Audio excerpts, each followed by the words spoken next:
Hundreds of Roman Catholic priests are meeting in Dublin this lunchtime to call for an end to compulsory celibacy for the priesthood.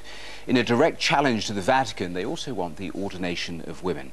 From Dublin, our religious affairs correspondent, Robert Piggott. After years of mounting public disillusionment with the Church, this was a show of force by priests calling for once unthinkable reforms. Priests such as Ignatius O'Donovan want an end to compulsory celibacy, the ordination of women and a say in electing bishops. Possibly in trying to avoid scandal in my church, we managed to create the mother of all scandals.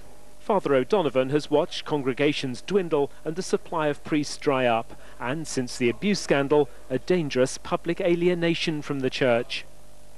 The road we're going down, we're simply going down the road to oblivion. We'll be left behind. The message of the Christ will live on, but we won't be the ones to do it. As bad as that? It could be as bad as that, yes. Just as the Church needs strong leadership, its head in Ireland is hamstrung. Cardinal Sean Brady is himself under pressure to resign for his role in covering up abuse. When it comes to leadership in the Church, he effectively has left the pitch, whether he believes that or not. Most people who you talk to, even those who would be very sympathetic to the Cardinal, they realise that the Church is currently rudderless. I think even some bishops would concede that privately. The Catholic Church once dominated public life in Ireland, but with bewildering speed it's lost both authority and respect. Increasingly desperate priests are recruiting lay people in making their sweeping demands for fundamental reform. This meeting constitutes an unprecedented challenge to the Vatican, and one it will fiercely resist.